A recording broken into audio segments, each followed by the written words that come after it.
Bonjour et bienvenue dans Les Chevaux Explorateurs, le podcast qui éclaire votre relation avec votre cheval.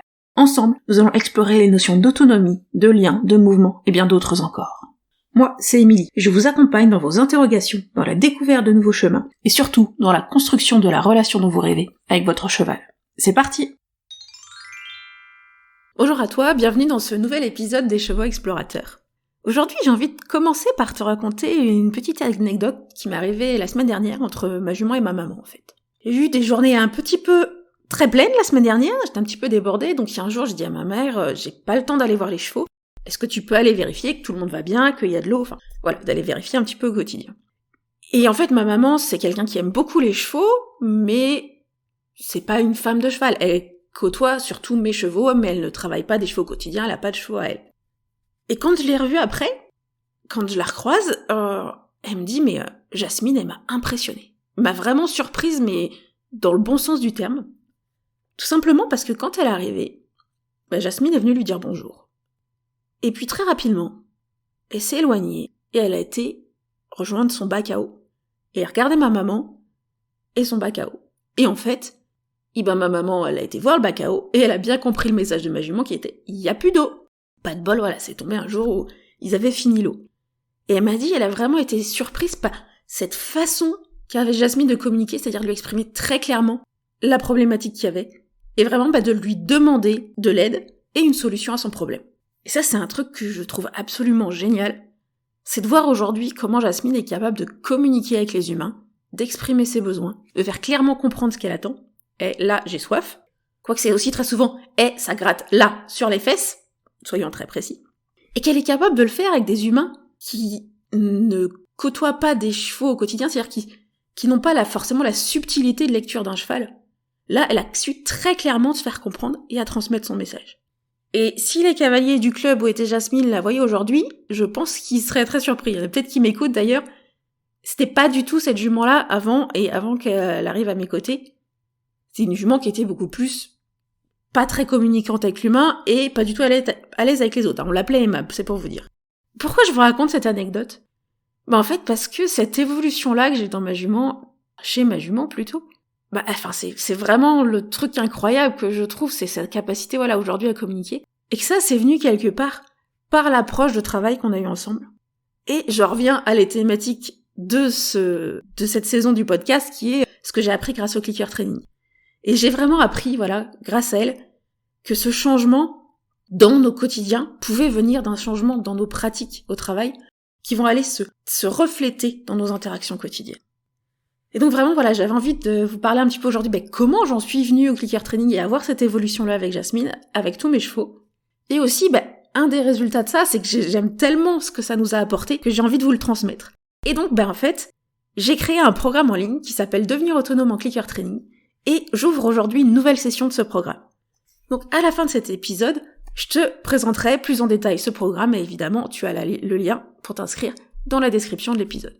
Et donc pour en revenir à cette anecdote avec Jasmine, il faut quand même s'imaginer un petit peu la jument qu'elle était, la jument que j'ai connue. C'est une jument que j'ai connue en club quand j'étais ado, quand j'apprenais à monter à cheval, ça a été ma première demi-pension. Donc quand on était ados toutes les deux, elle avait 6, 7, 8 ans à l'époque.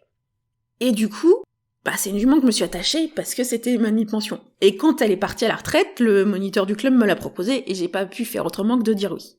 Et du coup, avec une jument de 19 ans à la retraite, mon objectif c'était vraiment de créer du lien, créer de la relation, de faire des choses fun ensemble, sans aucun objectif de compétition, de quoi que ce soit. Un peu de balade, c'était un petit peu mon objectif. Sauf que Jasmine, c'était vraiment le cliché du cheval de club.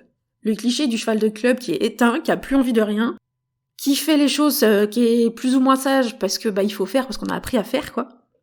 Donc c'était soit elle faisait ce qu'on lui demandait, soit elle finissait par exploser, c'était à peu près ça.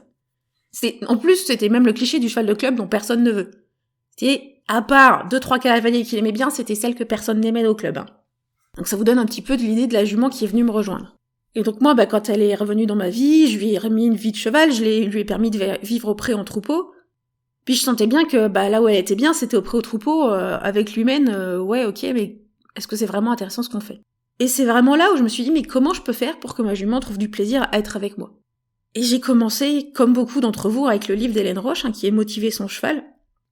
Même déjà, juste le livre, j'avais un peu de mal. Donc j'ai réussi à me lancer dans le clicker training grâce à un stage de 2 jours. Et ça, c'est là où on a vraiment commencé à découvrir un truc où on allait pouvoir mettre du fun toutes les deux.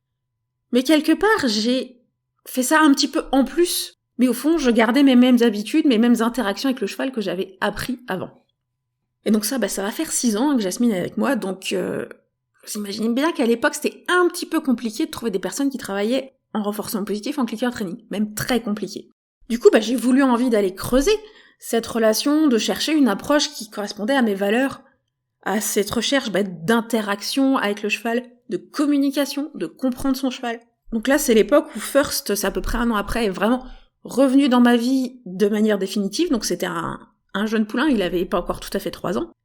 Et donc j'ai fait le choix d'essayer de me former en équitation éthologique, grâce à une plateforme en ligne, parce que je ne trouvais pas forcément de clicker training, donc les valeurs qui étaient plutôt prônées par ces approches semblaient me correspondre. Et le problème, c'est que petit à petit, j'ai vu que, en fait, ça me correspondait pas. C'est-à-dire que je ne me retrouvais pas dans la pratique qu'il y avait en équitation éthologique. J'y retrouvais trop de ces notions de fermeté qui étaient trop dures pour moi, ou ces notions de montée en phase qui pouvaient même parfois être appliquées dans des situations où je voyais le cheval dans la peur. Et il y a eu un moment, je me suis dit, mais non, mais ça me correspond pas. J'ai pas envie de partir en opposition avec mon cheval. Et donc du coup, il a fallu que je creuse encore. Donc j'ai essayé, je dis non, c'est pas non plus l'équitation étho. Et c'est là où je suis revenue au clicker training. Et puis comme je fais pas les choses à moitié, je me suis carrément lancée dans une formation professionnelle de comportementaliste équin. C'était un petit peu aussi la seule option à ce moment-là pour vraiment se former en clicker training. Et je l'ai beaucoup complété avec des apprentissages personnels, notamment sur les sites anglophones et avec des personnes anglophones, et les cours en ligne de l'approche intrinsène. Donc vraiment, j'ai été creuser comment je pouvais utiliser le renforcement positif avec mes chevaux et d'aller très loin. Bon, le problème, c'est que pour moi, ça a quand même été un très long chemin. J'ai eu des difficultés avec First au niveau de la frustration et tout ça, et c'est pas toujours facile à faire et à gérer plus ou moins toute seule. Donc j'ai eu la chance d'être accompagnée par des amis aussi qui m'ont beaucoup aidée, et le travail aussi avec toujours l'approche intrinsène à l'époque. Et sur ce chemin, j'ai vraiment pu petit à petit aller déconstruire certains réflexes, certaines habitudes que j'avais, et notamment tout ce qui était en lien avec le contrôle, pour mettre à la place une façon d'interagir avec le cheval, où on va vraiment être dans la valorisation de l'autre, et dans les encouragements, et donc permettre au cheval de trouver les solutions qu'on recherche. Et ça, profondément, au-delà du clicker training, au-delà de la pratique, au-delà de séances de travail, ça a déteint sur mes interactions avec mes chevaux.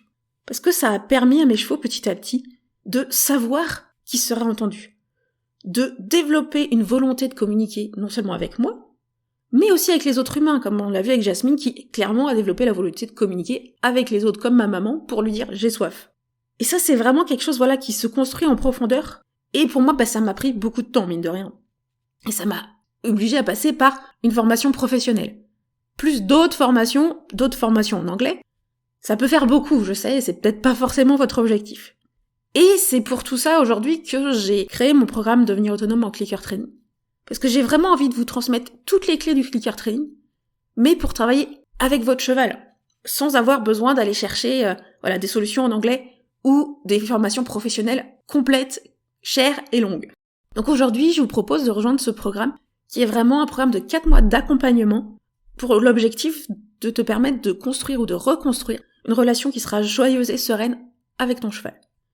Donc l'idée de ce programme, c'est oui, vous allez apprendre à utiliser le clicker training. Vous allez même l'objectif que vous soyez incollable dans l'utilisation du clicker training, et vraiment de la création d'une séance, de la construction d'une séance, d'un plan d'apprentissage, jusqu'à la mise en pratique avec votre cheval. Mais ça, c'est presque la face émergée de l'iceberg. Et moi, dans ce programme, je veux aussi vous amener à plonger un petit peu plus loin, et d'aller interroger vos pratiques, d'aller interroger votre façon d'interagir avec votre cheval pour la faire évoluer. Je vais vous inviter, en fait, à travailler pour accepter les refus de votre cheval, accepter ses erreurs, accepter ses comportements indésirables et comprendre que tout ça, ce sont des messages du cheval. Et donc, vous allez apprendre à agir en fonction de ça sans chercher en permanence à corriger les comportements de votre cheval. Et vraiment, grâce à une approche où on va apprendre une technique, on va dépasser la technique, vous allez apprendre la philosophie autour du clicker training.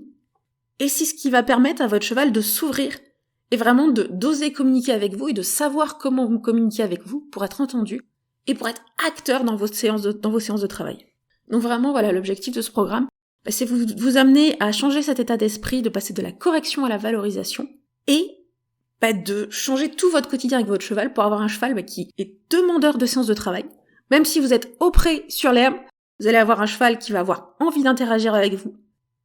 Vous allez pouvoir travailler directement en liberté et apprendre comment travailler en liberté grâce au clicker training. Et en acceptant les déconnexions du cheval pour avoir un cheval qui se reconnecte et vous savez qu'il est vraiment motivé à travailler et demandeur. Et vous verrez que ça va se refléter dans toutes vos interactions quotidiennes. Et ça permet vraiment d'avoir des chevaux beaucoup plus actifs, beaucoup plus présents émotionnellement et qui sont vraiment beaucoup plus en demande et en communication avec vous. Et comme ce programme, c'est un accompagnement, c'est pas seulement des cours en ligne, vous aurez des modules de cours en ligne en vidéo par écrit et plein d'idées d'exercices à faire, mais vous aurez aussi la possibilité d'échanger avec moi, donc avec un groupe privé où vous pouvez poser vos questions par écrit et partager des petites vidéos de vos séances de travail. Et c'est la grande nouveauté de cette nouvelle session, 4 séances de coaching de groupe, où là, on sera en live, en vidéo, pour pouvoir échanger ensemble, que vous puissiez me poser vos questions, et voire même écouter les questions des autres élèves, pour voir que vous avez parfois les mêmes difficultés, et puis pour vous complémenter, et évidemment avoir des réponses à vos questions. C'est pour ça que vraiment, moi, le côté accompagnement est très important pour moi, parce que je ne veux pas vous laisser seul dans cette expérience, mais au contraire, aller construire et avancer ensemble. Donc les inscriptions sont ouvertes à partir d'aujourd'hui, donc mercredi 12 octobre 2022, et elles ferment mardi prochain, mardi 18 octobre à minuit. Donc pour vous inscrire, c'est dès maintenant via le lien qui est en bio. À vous de jouer pour rejoindre cette superbe aventure du clicker training. Et nous on se retrouve la semaine prochaine, toujours pour un nouvel épisode de podcast, dans cette thématique de ce que m'a apporté le clicker training, de ce que j'ai appris grâce au clicker training.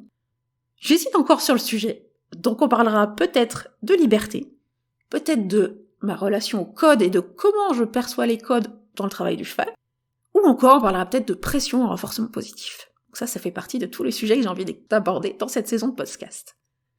D'ailleurs, n'hésitez pas à me faire un retour s'il y a un sujet qui vous plaît, qui vous intéresse plus que les autres. Et moi je vous dis à la semaine prochaine et à très bientôt dans le programme Devenir autonome en clicker training. Et voilà, c'est déjà fini pour aujourd'hui. Si cet épisode vous a plu, n'hésitez pas à le partager à vos amis qui pourraient être intéressés. Pour échanger avec moi et ne pas manquer les prochains épisodes, retrouvez-moi sur mon compte Instagram @leschevauxexplorateurs. Et si vous avez envie qu'on aille plus loin ensemble ou que vous souhaitez en savoir plus sur mes accompagnements individuels et mes programmes en ligne, n'hésitez pas à me contacter par mail ou à vous rendre sur mon site internet pour en savoir plus. Tous les liens sont en description de l'épisode. À très bientôt!